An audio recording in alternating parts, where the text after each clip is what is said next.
बिस्मिल्लाहिर्रहमानिर्रहीम। तुमसे है पाकिस्तान में खुश आमदीद। मैं हूं साजिद हुसैन। हमेशा की तरह मजबूत मुस्तहकम पाकिस्तान पर हम बात करते हैं कैसे मुल्क की तामीर और तरक्की में अपना किरदार अदा करना है। मौजूदा सियासी सूरत हाल से कहीं हटकर जब हम शहर कायद में आते हैं तो नाजायज तजावुजात की हमें भरमार नजर आती है।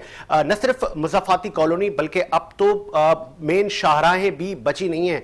ये बिल्डर माफिया कौन है, आज इस पर भी बात करेंगे। और आज हमारी कोशिश है कि उन तमाम जो ऐसे पसे पर्दा जो राज हैं उनसे हम पर्दा उठाएं और कोशिश होगी कि जो सीनियर इंडस्ट्री के लोग हैं हम उनसे पूछें कि ये हो क्या रहा है। और शहर कायद मईशत की हब है। अगर कोई एक साफ प्रोफाइल का एक बिजनेसमैन है, क्या वो कहते हैं ना गधे घोड़े एक साथ, क्या उनको भी आप उसी सफ में अगर खड़ा करेंगे तो फिर ये मईशत का पहिया कौन चलाएगा। और अगर जो माफियाज हैं चाहे वो किसी एसोसिएशन की छतरी के तले नीचे हैं या फिर कोई उन्होंने लुपादा उड़ा हुआ है शराफत का या किसी सोशल एक्टिविज्म का, वो कौन उतारेगा, इदारे क्या करेंगे। सिंध हुकूमत लेजिस्लेशन करने जा रही है कि अगर पंजाब में हो सकती है तो सिंध में क्यों नहीं। तो ये लेजिस्लेशन क्या उन लोगों को रिलीफ देने की कोई प्लानिंग है, क्या वतीरा है। हमने देखा कि सुप्रीम कोर्ट के अहकामात के बाद जहां कच्ची बस्तियां और बहुत सारे कच्चे जो इलाके थे, जो मुज़फ़्फ़ाती कॉलोनी थी, उनको मिसमार किया गया, बहुत सारे लोग बेघर हुए।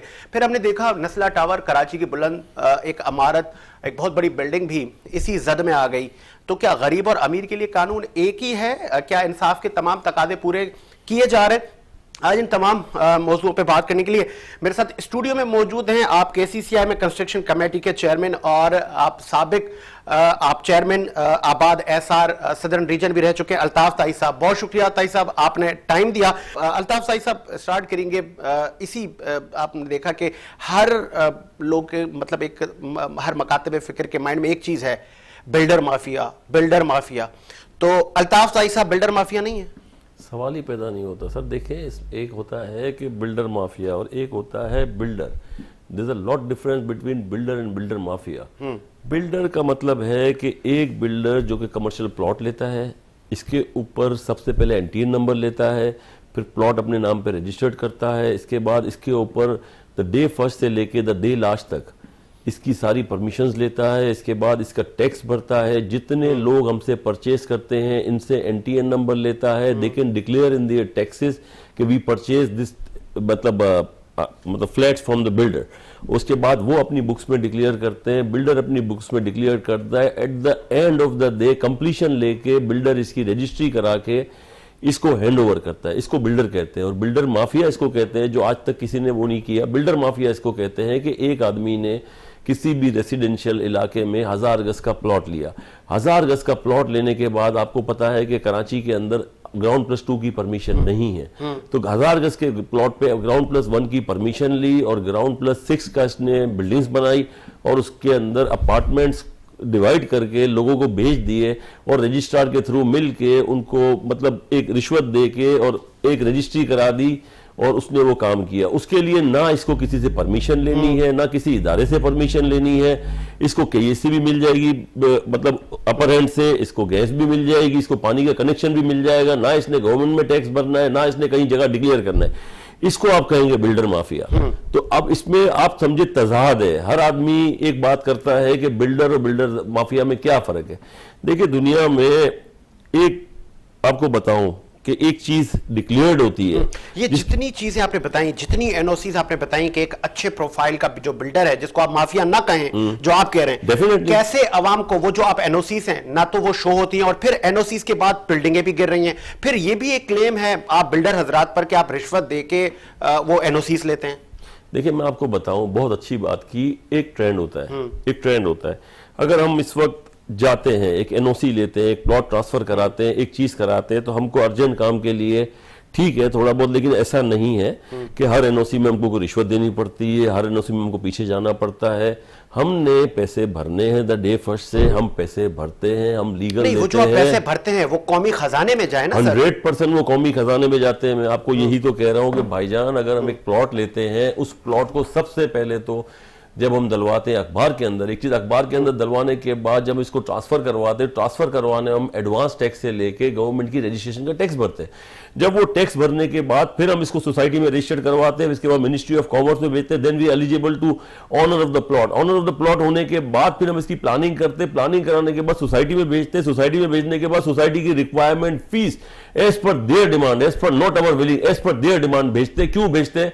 कि सोसाइटी का इंफ्रास्ट्रक्चर बेहतर हो जाए। वो ये फीस इसलिए हमसे लेते हैं, अगर उन्होंने 10 मंजिल की building as per the laws and as per the laws passed by the regular legislation of Pakistan, उसके हिसाब से वो हमसे फीस लेते हैं for floor to better the environment of the society. ठीक है, ठीक है, ये हो गया। वो हमसे फीस लेते हैं और फिर वो फीस लेके अपनी अकाउंट में रखते हैं, कोई उनसे पूछने वाला नहीं है, कोई सोसाइटी से पूछने वाला नहीं है। इसके बाद वो फॉरवर्ड करके नक्शे भेजते हैं एसबीसी नक्शे भेजते हैं।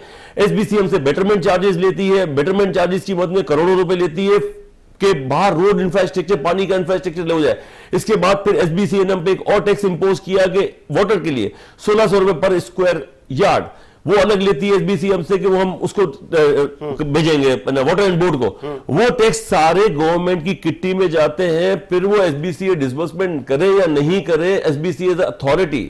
इससे पहले हम एमपीजीओ जाते हैं। एमपीजीओ की जो फीस होती है ट्रांसफर ऑफ लैंड की, जिसे हमको परमिशन मिली थी as per the legislation of Pakistan कि you can purchase the plot on the commercial declared plot by the city government of Pakistan 22 जो रोड किए थे, वो लेजिस्लेशन जो पास हुआ उसके लिए हमने लिया। इसकी जो रिक्वायरमेंट्स हम पूरी करते, फीसें भरते, इसके बाद हमको एक कन्वर्टेड प्लॉट मिलता था, जो कि अभी चले सुप्रीम कोर्ट ने 8.5 के लिए रोका हुआ है। तो इस सारे पैसे हम ऑफिशियल भरते हैं। ऑफिशियल पैसे भरने के बाद जब हम एसबीसीए जाते हैं तो देन एसबीसीए का एक master plan authority is a independent authority, SBCA is a independent authority, society is a independent authority. Then we have to go to 15-17 department and we have to obtain the NOC from all the department individually, independently. They can issue the NOC to us and then we can submit all these NOCs in SBCA.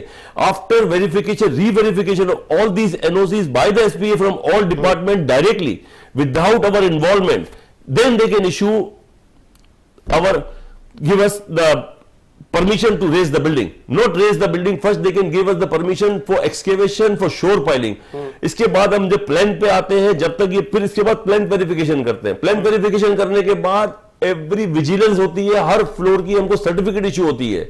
ऐसा नहीं है कि हमने रातों रात बना दी, लेकिन एसबीसीए उन्हीं इदारों से वेरीफाई करता है। इसी लैंड को वेरीफाई करता है सोसाइटी से। जैसे नस्ला टावर की आपने बात करी, नस्ला टावर में बिल्डर का कसूर कुछ भी नहीं है। बिल्डर ने एक प्लॉट लिया, बिल्डर जाएगा लेसर के पास, लेसर है सोसाइटी, जिसको कोई पूछने वाला नहीं है। सोसाइटी ने वो प्लॉट, मैं अगर बिल्डर जाता हूं एक लेसर के पास, लेसर को बोलता हूं ये मैंने 1000 गज का प्लॉट लिया है, give me the requirement to register this plot in your society and what is your charges. तो वो बोलते हैं मेरा 200 रुपए चार्ज स्क्वायर यार्ड है, मेरा 300 रुपए स्क्वायर यार्ड चार्ज है टू मतलब register this plot in the society. वो चार्ज के साथ मुझे बोलेगा कि मेरी ये एक्स्ट्रा लैंड है, ये एक्स्ट्रा लाइन नहीं है।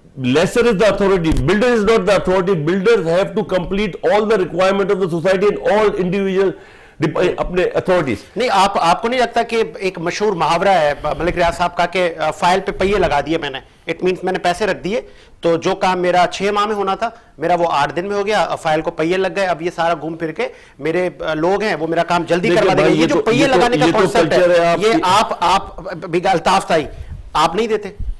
देखिए सर, मेरी बात सुने, काम तो करवाना पड़ता है। अल्ताफ ताई काम अपनी जगह पे है, लेकिन देखें मैं आपको बताऊं वो अपनी जगह पे है, लेकिन काम तो करवाना पड़ता है। लेकिन you have to complete the certain formalities. हर फॉर्मेलिटीज तो आपको कंप्लीट करनी है ना। एक 1000 गज के प्लॉट में अगर हम गवर्नमेंट एक्सचेकर के अंदर, मिनिमम गवर्नमेंट के एक्सचेकर के अंदर 30-40 मिलियन रुपीज भरते हैं, इसके बाद कंप्लीशन लेते हैं उसमें हम 20 मिलियन रुपीज भरते हैं, तो जाहिर बात है, मेरी बात सुनो, एक काम करने के लिए सिस्टम में थोड़ा बहुत तो अडॉप्ट होता है, ऐसी बात नहीं है। लेकिन इसमें हम किस तरह रोके आप मुझे बताएं। मैं एक बिल्डर हूं, मुझे पता है मैं ये काम कर रहा हूं 2 चीजों के लिए। सिंपल है कि मैं 2 पैसे कमाऊं, एक रिस्पेक्ट कमाऊं और लोगों को मैं सहूलियत पैदा करूं और लोगों को मैं इनकी रिहाइश दूं, क्योंकि मेरे को ट्रस्ट करते हैं और टाइम पे अगर मैं उनको चीज दूंगा तो मेरी रिस्पेक्ट भी करेंगे, मुझे दुआ भी करेंगे। अच्छा, जितने नस्ला टावर के जो रिहायशी थे, जिन्होंने फ्लैट परचेज किए थे, उन्होंने बिल्डर से ही परचेज किए थे 100%। ऐसा ही है, वो सारा बिल्डर के पास पैसा आया। अब उन रिहायशियों को पता नहीं था कि इधर क्या मामला है, इतनी अवेयरनेस नहीं है। आपको पता है लोगों में इतनी अवेयरनेस नहीं है, लोग एतमाद कर देते हैं, एक साख होती है। ताई बिल्डर्स एंड डेवलपर की एक गुडविल है, एक प्रोफाइल है, लोग ब्लाइंड ट्रस्ट करके अदा करते हैं। लेकिन अगर आपका ही कोई प्रोजेक्ट इलीगल हो जाए, लोगों का तो ब्लाइंड ट्रस्ट है ना आप पर, तो वो लोग रियासतों के पास जाएं, ना कि ये कि आप आबाद के लोग बिल्डर को कहें लाएं भी आप पैसे दें। अगर आपकी कोई इन्वॉल्वमेंट थी, आपने एक्स्ट्रा लैंड कवर की मामलात, आपने कहीं ना कहीं, वो कहते हैं ना कि दाल में काला आपकी तरफ यार से आप था। ऐसी बात करते हैं एक्स्ट्रा लैंड कवर की, बिल्डर को एक खाली डिमोलिशन परमिशन लेने के लिए डीजीएसबीसीए से परमिशन लेनी पड़ती है जस्ट टू डिमोलिश द मकान, मतलब एक बिल्डिंग या एक मकान, ऐसे पहले जो भी है, जब तक हमको डिमोलिशन परमिशन मिलती है we can not demolish, stay लग जाएगा, सील कर देंगे, ऐसे नहीं है कि हम ऐसे बना लेंगे। तो मैं आपको पहले ये कहूं कि बिल्डर ने ये जो जगह है ना एक्स्ट्रा, देखे एक होता है डिफरेंस, देखिए एक्चुअली होता है क्या है, अल्हम्दुलिल्लाह अल्हम्दुलिल्लाह हमारी कोर्टें, हम इसकी रिस्पेक्ट करते हैं कोर्ट्स की, बट एक जो बुनियाद होती है, एक एक एक क्राइम की बुनियाद होती है, क्राइम की बुनियाद लेसर से शुरू हुई है। लेसर डिक्टेशन देता है बिल्डर को कि you have to follow this thing because we are the owner of this plot, we are the owner of the society, builder is not the owner of the society, builder just purchase the पता है plot. आप licence के order अहकामात ओबे क्यों करते हैं? क्या करेंगे लेसर के, अगर अहकामात ओबे नहीं करेंगे तो एसबीसीए के अथॉरिटी मास्टर प्लान तो हमको एक्सेप्ट ही नहीं करेगा। आपको मैंने ये कहा कि एक प्लॉट में परचेज करता हूं, इसको अपने नाम पे रजिस्टर्ड कराता हूं, इसके बाद टैक्स भरता हूं, इसके बाद मिनिस्ट्री ऑफ वर्क्स के अंदर भेजता हूं, वो ट्रांसफर होके आता है, फिर ये मेरे नाम पे होता है, then I have to go and submit the plan to the lessor. If I cannot accept all the things from the lessor, तो वो मेरा प्लान ही एक्सेप्ट नहीं करे, वो प्लान एक्सेप्ट करने की उसकी मन मांगी फीस लेता है, उस मन मांगी फीस लेने के बाद वो फॉरवर्ड करके एसबीसीए के अंदर भेजता है, एसबीसीए के बाद वही जो इतने भी हमने फॉरवर्डेशन कराए होते हैं वो एक रजिस्ट्रार को भेजता है थ्रू पोर्टल के बाद वो आते हैं वापस सोसाइटी में, सोसाइटी इसको रीवेरीफाई करके भेजती है कि ये प्लॉट हमारे पास इतना स्क्वायर यार्ड का है, ये इसका स्टेटस है, इस आदमी के नाम पे है, हमने ये सब भेजा हुआ है, रीवेरीफाई करती है एसबीसीए और सोसाइटी वेरीफाई करती है। This is between society and the SBCA and master plan. Builder doesn't have any concern, ये इनका अपना आपस का अंदर में। मुझे बताया अगर बिल्डर सोसाइटी लिख देगी नहीं ये बिल्डर का 721 गज का प्लॉट था, तो बिल्डर कहां से 1000 गज से बना था, कहां से डिमार्केशन दी थी सोसाइटी, आप मुझे बताएं। प्रॉब्लम ये है कि सारा गेम है सोसाइटी का, ना उसको पार्टी बनाया, ना उसको किसी चीज में फरीक बनाया। अगर आप मुझे बताएं, आज आप बोलते हैं कि बिल्डर ने 721 गज पे ये 1000 गज की बिल्डिंग बना दी, तो अरे भाई सोसाइटी ने कैसे बेच दिया एक एमसी का प्लॉट बिल्डर को, कैसे ले लिए पैसे उसने, कैसे रजिस्ट्री कर दी, कैसे मिनिस्ट्री ऑफ वर्क्स भेज दिया, कैसे फॉरवर्ड करा के एसबीसी को ऐसे तो बिजली भी लग गई, गैस भी लग गया, दीगर यूटिलिटी भी लग गई, उनको नहीं पता था कि ये इलीगल इमारत है। ऐसे तो तमाम इदारे इन्वॉल्व हो गए। नहीं, आपको मैं बताऊं, देखें जब आप गवर्नमेंट पाकिस्तान की आप लीज रजिस्टर्ड कराते हैं, उस लीज रजिस्टर्ड कराने के लिए सोसाइटी जब तक फॉरवर्ड नहीं करेगी, सोसाइटी जब तक रजिस्टर्ड नहीं करेगी, एक्चुअली मेन जो है ना ये सारा गेम सोसाइटी के हाथ में। अच्छा, सोसाइटी ने उस प्लॉट को जो लिख के दिया ना, बिल्डर ने उसको फॉलो किया। ऐसा नहीं खाली बिल्डर ने फॉलो किया, फिर बिल्डर रजिस्ट्रेशन के बाद फिर सोसाइटी किया। हाँ। सोसाइटी ने उसके नक्शे as per the rules and regulation उसकी फीस लेके एसबीसीए में फॉरवर्ड किया। एसबीसीए ने चेक किया कि ये जितने इसके सीओस मेंटेन करने, जितनी इसकी हाइट मेंटेन करनी है, जो जो चीजें रिक्वायरमेंट है वो एसबीसीए ने चेक की। ठीक है अल्ताफ सही साहब, मुझे ब्रेक का कहा जा रहा है, एक ब्रेक से पहले मुझे एक जवाब दे दे। सिंध हुकूमत लेजिस्लेशन करने जा रही है, तासुर ये जा रहा है कि सीएम सिंध से लेकर सिंध काबीना अब इस मसले को हल करने जा रही है। कहीं आप बिल्डर माफिया तो मैं नहीं कहूंगा, आप बिल्डर हजरात की जो यूनियन है आबाद और दीगर, तो आप लोगों ने प्रेशर दिया है या आप लोगों के मुज़ाकरात हो गए? हम लोग ये कहते हैं, देखें मेरी बात सुने, दुनिया में error and omission is acceptable. ठीक है, हम लोग जब एक बिल्डिंग बनाते हैं तो इसका एक कानून है केबीडीपीआर के अंदर कि 20% डेविएशन आपकी रेगुलराइजेशन है on impose of certain penalty, huge penalty. ऐसे नहीं है, वो कानून है। 20% आपकी आप बना सकते हैं एक्स्ट्रा, लेकिन उस पर आपको हैवी पेनल्टी देके कंप्लीशन कराना पड़ेगा, जो हम कराते legal builders. We have to complete all the formalities. Without completion हमारी सबलीज नहीं होती है जो हमारे ऑनर थे, वरना हमको रजिस्ट्रार कभी भी सबलीज नहीं करेगा, उसमें हमको फिर हैवी रिश्वत देनी पड़ती है, तो हम नहीं देते। उसमें हमको टैक्स के बाद जाके एनटीएन नंबर दे के हमारे टैक्स रिटर्न फाइल करके, सारे जो हमारे बायर्स हैं उनके टैक्स रिटर्न फाइल करके, रिकंसाइल करके टैक्स में आखिर तक हमको डिलीश कराना पड़ता है। मैं आगे बढ़ाता हूं प्रोग्राम को, मुझे ब्रेक का कहा जा रहा है, एक ब्रेक लेते हैं, ब्रेक के बाद आते हैं।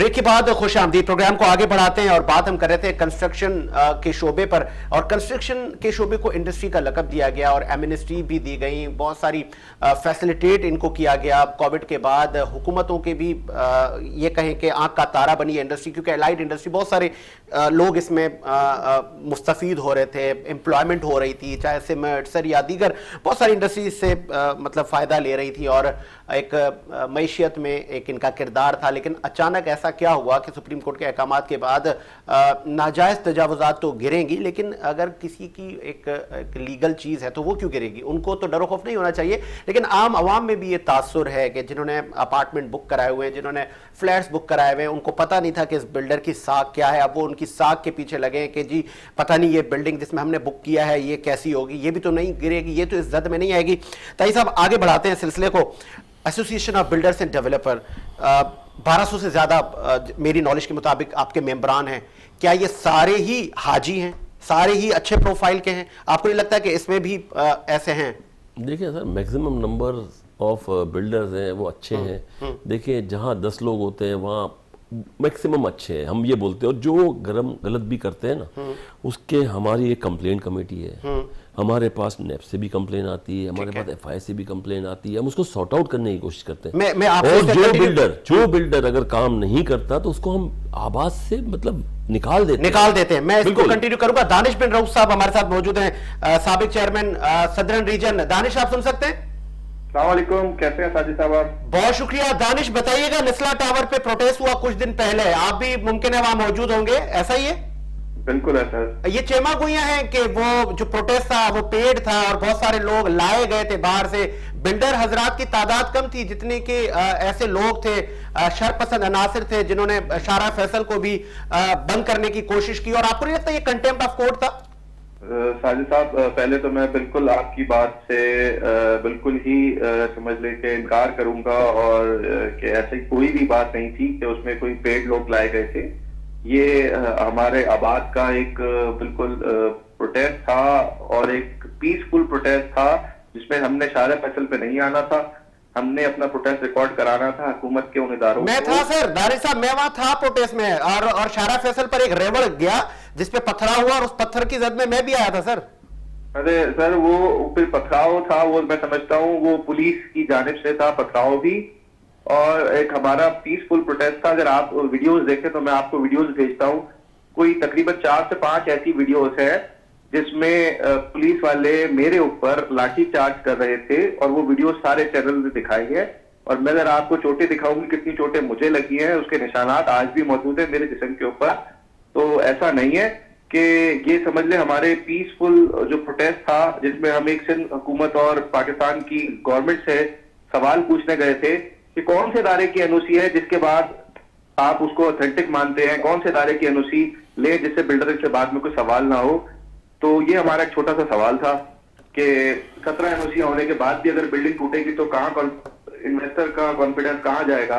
इस पे बहुत सिंपल से प्रोटेस्ट को इन्होंने इस शक्ल में दिया कि पेड लोग आए थे, और पेड लोग नहीं थे, हमारे अपने ऑफिसर्स के लोग थे, हमारे साथ हमारे अलॉटीज थे, नस्ला के लोग थे, नस्ला के उनके रिश्तेदार थे लोगों के, तो ये वही लोग थे सारे। ठीक है, अभी सिंध हुकूमत लेजिस्लेशन करने जा रही है, तो क्या आबाद के साथ मुज़ाकरात हो गए कि लीगल इलीगल, और अगर सरकारी लैंड है उसको भी दे दिया जाएगा, बस जिसका कब्जा है? ठीक है, देखें हमने तो जो मुज़ाकरात आप कहते हैं वो लेजिस्लेशन से गवर्नमेंट की तरफ से आप लोगों ने प्रेशर नहीं दिया हुकूमत को? बिल्कुल बिल्कुल बिल्कुल हमने दिया। हमने सिंध हुकूमत से सिंपल एक बात कही है कि जो प्राइवेट लैंड है, प्राइवेट लैंड पे अगर किसी किस्म का कोई लकूना रह गया है, किसी किस्म की किसी अफसर की गलती से कोई ऐसा चीज रह गई है, जैसे नस्ला के अंदर की जो एक्स्ट्रा लैंड का मैटर है, ये एक्स्ट्रा लैंड नस्ला की 50 साल पुराना लैंड इसमें अमल कमेटी हुई थी 50 साल पहले, तो जब ना भी मैं भी शायद ना पैदा हुआ था ना आप भी पैदा नहीं हुए थे। ऐसे लकूना अगर किसी जमीन में निकलते हैं जो कि आज खरीदी जाए तो उसको रेगुलाइज किया जाए, ना कि किसी गवर्नमेंट की जमीन पे, सरकारी जमीन पे, किसी पार्क पे अगर कोई चाइना कटिंग हुई भी है और हम उसको बोले रेगुलाइज कर दो तो आबाद इसमें नहीं है। अच्छा, आबाद ठीक है, दानिश लास्ट में बनी हुई है, आबाद इसमें नहीं है, हम कहते हैं इसको डिमोलिश करो, इलीगल कंस्ट्रक्शन खत्म करो। दानिश लास्ट में मेरे साथ अल्ताफ ताई भी मौजूद है। मुझे बताइएगा कि बिल्डर आम आवाम की जो बुकिंग होती है उसको डेट देता है 5 साल की, लेकिन डिलीवर करता है 15 साल में, 10 साल में, तो इसके लिए क्या पॉलिसी बनाई है आबाद ने? देखिए, इसके लिए आबाद ने बिल्कुल एक कमेटी बनी हुई है जो कि इसको बिल्कुल फॉलो करती रहती है। और मैं आपको बताता चलूं कि हमारे पास जो कंप्लेन का रेशो है वो मुश्किल से 5% भी नहीं है। कराची में जितने प्रोजेक्ट लॉन्च होते हैं, जितनी हाउसिंग स्कीम्स और जितने डेवलपर्स कराची में काम करते हैं, अगर मैं आपको बताता चलूं, शराब बोर्ड से लेके टावर तक जितना कराची आबाद हुआ है, तो इसमें एक कराची के बिल्डर डेवलपर का बहुत बड़ा हाथ है। गवर्नमेंट ने कोई स्कीम आज से 40 साल पहले इसके बाद कोई स्कीम नहीं आई गवर्नमेंट की तरफ से इस कराची को आबाद ने किया है। तो इसमें अगर 5% या 10% कंप्लेन भी आती है तो मैं समझता हूँ 100 में से 90% नंबर भी अगर जिसके आए तो उसको A1 ग्रेड कहा जाता है, ना कि 10% के ऊपर हम एक वावेला मचाएं कि इस 10% पे। आपके सामने मिसाल मौजूद है, कराची सुपर हाईवे पे हाउसिंग स्कीम आई, उस हाउसिंग स्कीम के अंदर हजारों लोगों के प्लॉट कैंसिल किए गए, फिर उन्हीं को -40% करके प्राइवेट बिल्डरों को दिया गया। तो अगर आप उसका मुनाजरा करें तो ये आबाद इसमें कहीं नहीं है। और आबाद उसके भी अगेंस्ट है कराची की इलीगल कंस्ट्रक्शन जितनी हो रही है, चाहे कराची के अंदर चाहे कराची के बाहर। ठीक है, बहुत शुक्रिया दानिश बिन रऊफ साहब, आपने मौक़िफ़ पेश किया। अल्ताफ ताई साहब बात कर रहे थे, हम चाहेंगे उसी को कंटिन्यू करें। अब आप देखें कि एक्स्ट्रा लैंड की बात तो दानिश ने भी की, अब आप बताएंगे कि कैसे उस आवाम को भी मुस्तफीद करें। जो रेशो उन्होंने बताया कि 5 से 10%। बहुत अच्छी बात की। देखिए, आप आवाम को मुस्तफीद हम करते हैं, कंप्लेंट्स आती हैं हमारे पास, ऐसे नहीं आती हैं। हमारे पास तकरीबन 32 कमिटीज बनी हुई है जो सारी रिक्वायरमेंट्स पूरी करती है, लोगों के जो भी प्रॉब्लम्स होते हैं उसको सॉल्व करती है। आबाद ऐसे नहीं बना हुआ। मैं आपको बताऊं, एक्स्ट्रा लैंड की जो आप फिर बात कर रहे हो, देखो जितने भी पार्क हैं, जितनी भी इंक्रोचमेंट्स हैं, हम इसके खिलाफ बहुत ज्यादा हैं आबाद वाले। हम चाहते हैं कि लीगल कंस्ट्रक्शन को फरोग मिले और इलीगल कंस्ट्रक्शन रुके। हमको बहुत बड़ा दुख होता है कि ये पोर्शंस बन रहे हैं, ये जो सारे टाउन हाउस बन रहे हैं, हम इनके खिलाफ हैं। हम चाहते हैं इसको, हम चाहते हैं कि आप लीगल और इलीगल कंस्ट्रक्शन में डिफरेंशिएट करें। एक होता है जेन्युइन काम करने वाला आदमी, एक होता है नॉन जेन्युइन करने वाला आदमी। नॉन जेन्युइन काम करने वाला आदमी से इस गवर्नमेंट को अरबों रुपए का गवर्नमेंट को एक्सचेकर में लॉस है। हम चाहते हैं वो गवर्नमेंट की किटी में आए। हम चाहते हैं अगर चाइना कटिंग हुई है तो वो गवर्नमेंट को लॉस क्यों, चाइना कटिंग वापस ली जाए। हम चाहते हैं कि पार्क्स वापस लिए जाए, लोगों को बहाल किए जाए। हम क्यों चाहेंगे पार्क्स पे जमीन बनाने के लिए, जब हमको इतना पता है कि हम टैक्स दे रहे हैं, हर चीज कर रहे हैं। हम एक 20% वायलेशन की हैवी पेनल्टीज भर के कंप्लीशन लेते हैं, तो हमको क्या जरूरत है कि हम पार्क पे बिल्डिंग बनाएं। लेट्स सपोज एक पर्टिकुलर बिल्डर ने पैसे खाए हुए हैं, वो किसी भी मद में एक फ्लैट बेचा या कुछ इस तरह की कंप्लेंट्स भी आपके पास आती होंगी, वो रिकवरी कौन करवाएगा? क्या आबाद ये एश्योरिटी देता है कि अगर किसी इनोसेंट शहरी का कोई हमारा मेंबर पैसे खा जाता है, नहीं देता, कोई भी रीजन देता है, ब्लैकलिस्ट हो जाता है, तो आबाद क्या करेगा? आपने बड़ी अच्छी बात की बॉस, आपने इतनी अच्छी बात की भाई। जितनी आबाद में जितनी कोशिश होती है, बुलाता है, सस्पेंड कर देता है, इसकी मेंबरशिप सस्पेंड कर देता है, इसको बाहर कर देता है कि आगे आप आबाद के मेंबर नहीं बन सकते अगर कोई नहीं करता है। 90% हमारी 85% जो कंप्लेंट आती है उसको हम रिजॉल्व करते हैं। ऐसा नहीं है कि हम रिजॉल्व नहीं करते। हमारी कमेटी इंडिपेंडेंट कमेटी है, वो रिजॉल्व करती है और अल्हम्दुलिल्लाह इसको कोशिश करती है। देखिए 100% तो कोई भी नहीं जा सकता है, 90% वो कंप्लेंट भी रिजॉल्व हो जाती है और कोशिश करते हैं कि इसको रिजॉल्व करके और लोगों की ग्रीवेंसेस कम करें। दूसरा, आपने मुझसे एक सवाल किया नस्ला टावर का। देखिए we respect court, supreme court अल्हम्दुलिल्लाह जो भी उन्होंने ऑर्डर किया हम उसको दिल से एक्सेप्ट करते हैं। अब आप मुझे बताएं कि ये बिल्डिंग तोड़ने के बाद आज इस प्लॉट का स्टेटस क्या है? आइदर सुप्रीम कोर्ट ने इसको कहा है कि ये प्लॉट तो जितने भी इसके जो अलॉटीज थे, आज ये प्लॉट तो इन्हीं का है ना। तो क्या हम ये एक सवाल करता हूं मैं आपसे कि क्या इस प्लॉट पे अगर इसकी डिटेल लेने के बाद कि ये 771 गज हो गया या 231 गज मिला के क्या इसको रीबिल्ड करने के लिए आप देंगे? अगर इसको बिल्डर रीबिल्ड करके एक लोगों को कंपनसेशन दे देता है कि the value of the plot इस वक्त तो हिडन हो गई ना, ये प्लॉट हो गया अलॉटीज का। अगर बिल्डर को ये परमिशन मिल जाए कि ये जितनी भी लैंड है इसके ऊपर आप फ्लैट बना के वापस दे दे, थोड़ा बिल्डर कंपनसेशन देगा, थोड़ा गवर्नमेंट दे दे, थोड़ा अलॉटीज दे दे, अलॉटीज नहीं दे तो यही वही 42 लोग वापस आबाद हो जाएंगे, इसके अंदर एक लीगल लैंड पे आबाद हो जाएंगे। देखिए दुनिया में किसी भी चीज का तरीकेकार निकाला जाता है ना, ऐसा तो नहीं है कि आप बिल्कुल मार दोगे। देखिए मर्सी अपील होती है, मर्सी अपील के अंदर आप मारोगे तो नहीं ना, ये लैंड तो है ना, इस लैंड के ऊपर आज भी जो लीगल लैंड अगर बोलते हैं, जो कि बिल्डर इनोसेंट था, बिल्डर को नहीं पता था, बिल्डर को तो एक अथॉरिटी लेसर सिंधी मुस्लिम सोसाइटी ने जो बोला बिल्डर को मनमोहन वो एक्सेप्ट करना पड़ा, क्योंकि बिल्डर एक देखो, एक आदमी एक लीगल बिल्डर होता है ना, इसको कल हमको एफबीआर बोलेगी आपको ये फॉलो करना है, आप हमको ये दे, आप हमको ये दे, आप विद होल्डिंग टैक्स दे, सुबह आता है खत्म हो जाता है। मुझे बताएं, देखिए हम सिर्फ एक ही मुतालबा करते हैं। आपको एक बहुत छोटी सी मिसाल देता हूं, देखो ये मिसाल मैं आपको आपके तवज्जुह से ऑन एयर करना चाहता हूं। गवर्नमेंट ऑफ पाकिस्तान एक बैंक को लाइसेंस देती है, बोलती है you have to open 100 branches, ठीक है। ओके। एक ब्रांच में इनके 25 आदमी होते हैं और एक नॉर्मल आदमी जाके 1 करोड़ रुपए जमा कराता है और इतनी सी रसीद लेता है जिसके ऊपर बैंकर का जो कैशियर स्टैंप लगा के साइन कर देता है। What is the value of this रसीद? द वैल्यू ऑफ दिस रसीद, state bank of Pakistan is the guarantee of this रसीद। कोई भी चीज का फ्रॉड होगा तो बैंक इज लायबल टू पे। एम आई राइट और रॉन्ग? ऐसा ही है, right। तो क्योंकि स्टेट बैंक ऑफ पाकिस्तान ने बैंक को लाइसेंस किया है, तो इसकी ब्रांच का अगर मैनेजर को फ्रॉड करेगा तो स्टेट बैंक इसको मनमोहन एक्सेप्ट करेगा। इसीलिए आपकी दुनिया में 5 बेहतरीन कंट्रीज के अंदर आपका स्टेट बैंक का सिस्टम एक्सेप्ट किया जाता है। तो हम बोलते हैं अगर हमको ये एनओसीज मिली है तो मनमोहन जो भी अथॉरिटी है इसको एक्सेप्ट करे। हमको कौन देता है? आप मुझे बताएं कौन देगा? एम आई राइट और मुझे बताएं मैं गलत तो नहीं हूं? ठीक है, ये ठीक बैंक अगर इसकी करोड़ों रुपए की अगर एक छोटी सी रसीद पे एक्सेप्ट करती आपने है, ये कहना है कि उन एनओसीज की वैल्यू नहीं है, उन हाँ। एनओसीज के बावजूद भी हमारे साथ ये इसको बर्ताव ऑन है। करना चाहिए इदारों को। ठीक है। जिस तरह बैंक के लाइसेंस को बैंक तो ऑन आप करती उन पे है। केस दाखिल करें, उन पे एफआईआर कटवाएं जो इदारे के मतलब लेट सपोज डीजी हैं किसको या केस जो दाखिल डायरेक्टर करें? हैं, चाहे वो एसपीसी भाईजान हैं। केस किसको दाखिल करें? केस किस कोर्ट में केस दाखिल करें? 2021 में हम केस दाखिल करेंगे। 1965, 1970, 1980 के केस अभी लाइन में लग रहे हैं। कंप्यूटर से लाइन में लग के डेट आती है, डेट आने के बाद आप कोर्ट पहुंचते हो। जब तक उस पर्टिकुलर का ट्रांसफर हो जाएगा। Roster adjourn with due respect, roster adjourn क्या करोगे? 1 महीने बाद आपकी डेट फिर लगेगी। अगर आप इसमें अर्जेंट एप्लीकेशन फाइल करते हो तो अर्जेंसी ग्रांटेड है तो आपको अर्जेंसी मिलेगी, वरना अर्जेंसी नहीं मिलेगी। तो आप मुझे बताएं तो हम किसके पास जाएं?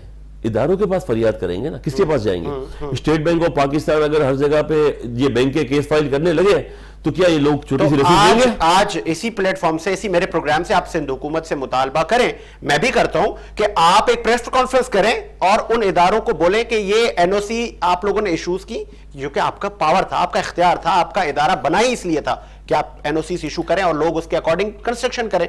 लेकिन अब क्या हुआ कि उन एनओसी के बावजूद ये हमारे साथ हो रहा है। बिल्कुल सर, हमने किया, यही तो हम बोल रहे हैं। और क्या कह रहे हैं? हमारी डिमांड किया, हमने थोड़ी बोला है कि आप पार्क को आप रेगुलाइज कर दो। नहीं भाई, कोई पार्क को रेगुलाइज नहीं करो। ग्राउंड+1 है, उस बिल्डिंग को तोड़ दो, पोर्शंस को आप तोड़ दो। आप जो मतलब हम तो चाहते हैं अगर हमने कोई चीज बाय मिस्टेक की है, जैसे 20% को लीगलाइज करने का एक हैवी पेनल्टी के साथ प्रोविजन दिया हुआ है KBTPR2 के अंदर, इसी तरीके से अगर कोई जेन्युइन एरर ओमिशन है तो उसको रेक्टिफाई करके आप रेगुलाइज करें। अच्छा, कुछ हमें नॉलेज देंगे सर? बहरिया टाउन में बहुत सारी हाई राइज बिल्डिंग देखने को मिलती है, क्या इनके पास है एनओसीज? नहीं है क्यों बन रही है? सर ये तो देखो मुझे पता है, आप सिंध गवर्नमेंट को सवाल करें कि उनके पास एनओसीज क्यों नहीं है। 500 गज के प्लॉट पे उनको 18 गज की 18 मंजिल बनाने की परमिशन की है, 1000 गज पे उनको 25 मंजिल बनाने की परमिशन ली है विदाउट एनी मतलब कोई एनओसी के बगैर। तो ये तो उनको पता होगा क्यों दे रहे हैं। मुझे आप बताएं ना, सिंध गवर्नमेंट को पता होगा। आप मुझे बताएं इससे सिंध गवर्नमेंट आबाद ये इशू भी तो उठा सकता है ना कि कानून तो बराबर होना चाहिए, सबका कोई हम तो मुकद्दस कायदे यही होनी कहते चाहिए। हैं, हम तो यही कहते हैं अक्रॉस द बोर्ड कानून सेम होना चाहिए, अक्रॉस द बोर्ड। अगर बहरिया में ये कानून है तो सिटी में भी यही कानून ऐसा ही होती है। अगर सिटी में 5.5 का रेशियो है तो बहरिया में 5.5 का रेशियो है।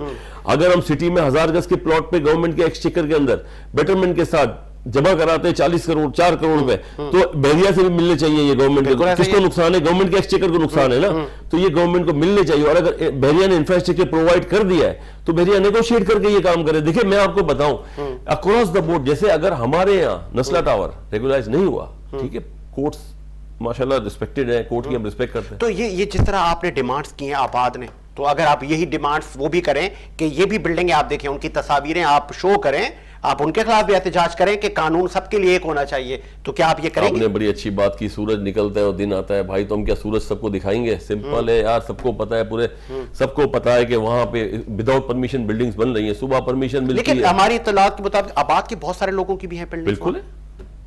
जहां काम करने का, देखिए मेरी बात सुने, जहां काम करने का मौका मिलेगा वहां आदमी काम कर रहा है ना, ऐसा नहीं है कि नहीं काम कर रहा है। जहां आपको काम करने का तो वो मौका मिल रहा आबाद है, के लोगों की जिनकी बहरिया में हाई राइज है, वो उनके पास एनओसी है, उन्होंने भी नहीं ली कि चलो नहीं मिल रहा तो चलो खेत देते हैं भाई काम को। नहीं खेत देते हैं ना, वो परमिशन देते हैं, वो अपनी परमिशन देते हैं। वो बोलते हैं तो हम तो खुद स्टेट के अंदर एक स्टेट है, तो वो काम करने के लिए देते हैं। जैसे अब हम जाते हैं एसबीसीए के अंदर, एसबीसीए की सारी रिक्वायरमेंट्स पूरी करते हैं, उनकी अपनी रिक्वायरमेंट्स पूरी करके आबाद के अगर मेंबर वहां बना रहे हैं तो उनकी रिक्वायरमेंट्स पूरी कर रहे हैं। एक आदमी को सुप्रीम कोर्ट ने परमिशन दी है 16,000 उसकी एकड़ की। चले लास्ट में, मुझे प्रोग्राम का वक्त एंड पर जा रहा है, लास्ट में क्या पैगाम देंगे आम शहरियों को, इनोसेंट को, कि इन्वेस्टमेंट करने के लिए क्या क्या चीजों को देखना चाहिए, किन बिल्डर से वो राब्ता करें, क्योंकि आपके इल्म में है कि शहर कायद में बड़े बड़े बोर्ड लग जाते हैं, बड़ी बड़ी कैंपेन्स होती हैं, लेकिन करोड़ों रुपए आवाम खर्च करती है, उसके बाद बिल्डर गायब। सिंपल है, आजकल लोग लिटरेट हैं, पुराना जमाना तो है नहीं। एक क्लिक पे आपको एनओसी एसबीसीए की साइट पे मिल जाती है, सेल एनओसी आपको एसबीसी की साइट पे मिल जाती है। एक क्लिक पे आपको मिल जाता है कि एसबीसी ने ग्राउंड प्लस 10 की परमिशन दी है, ग्राउंड प्लस 11 की परमिशन दी है, ग्राउंड प्लस 20 की परमिशन दी है, क्या क्राइटेरिया है, क्या इसकी सेल प्राइस है, क्या इसकी सेल प्राइस नहीं है, with the builder licence, with the name of the project, with everything. और वही अखबार में आता है जब आपको परमिशन मिलती है, इससे पहले इसके सारे ऑब्जेक्शन से के अपने एसबीसीए लेता है। तो मैं आपको ये कहूंगा ये सब चीजें क्लियर है। तो इसका मतलब अगर आप एक बिल्डर से, एक लीगल बिल्डर से लेते हो तो you can get everything on one click on SBC. और आप इलीगल बिल्डर से लेते हो, पोर्शन लेते हो ग्राउंड प्लस 1 का, तो फिर आप डालोगे तो कहीं आपको नजर नहीं आएगा।